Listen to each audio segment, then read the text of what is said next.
On March 23, 2025, the world watched in horror.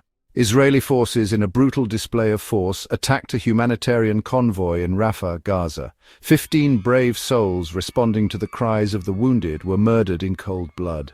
8 were members of the Palestine Red Crescent Society. 6 were from the Palestinian Civil Defense. 1 was a UNRWA worker. Their crime? Trying to save lives. These weren't shadowy figures. These were paramedics, firefighters, aid workers, people who dedicated their lives to helping others. They were responding to an earlier shelling, attempting to pull survivors from the rubble. Their vehicles, ambulances, a fire truck, a UN vehicle were clearly marked. There was no mistaking their purpose. For hours the Israeli military rained fire upon them. No mercy, no hesitation. When the dust settled, 15 were dead. 1 paramedic is still missing. Their bodies, dumped in a mass grave, were recovered a week later.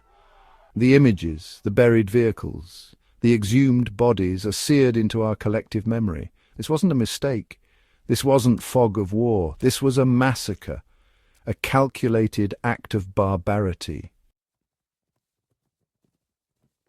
The Israeli military, as they often do, offered a flimsy excuse. They claimed the vehicles approached suspiciously. They said they killed a Hamas operative and 8 militants. Funny thing is, none of the dead matched the names they provided. And then there's the cell phone footage. One of the ambulance workers in his final moments captured the truth. The footage shows the convoy clearly marked, lights flashing, engaged in a rescue operation. No weapons, no aggression, just desperate attempts to save lives. Other footage, equally damning, shows civilians being picked off by snipers. No regard for human life, no attempt to distinguish between combatant and civilian, just the cold, calculated application of lethal force. The evidence is overwhelming. The Israeli military's narrative is a lie, a pathetic attempt to whitewash a horrific crime. The world should be outraged. This should be front-page news, wall-to-wall coverage. Condemnations from world leaders, sanctions, something, anything, but the response has been muted, a whimper, not a roar. Where's the outrage we saw for other tragedies? Imagine if 15 Israeli aid workers had been murdered. Imagine the outcry, the wall-to-wall coverage, the calls for justice. But these were Palestinians, and for some, that apparently makes them less worthy of our grief, our anger, our demand for justice. This selective outrage is sickening. It exposes a fundamental hypocrisy at the heart of the so-called international community.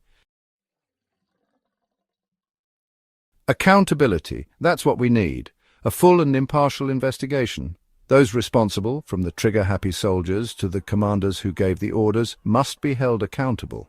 But let's be honest, that's unlikely to happen. Israel, with the unwavering support of its allies, has a long history of impunity. They operate with a blatant disregard for international law, knowing they will face no consequences, but we cannot let this stand. We cannot allow this to become the new normal. We must demand justice for the victims of this massacre. We must challenge the media's complicity in this silence. We must speak truth to power, even when it's uncomfortable, even when it's inconvenient. The blood of these heroes cries out for justice. We must not let their sacrifice be in vain. Please subscribe to our channel, like and share this video.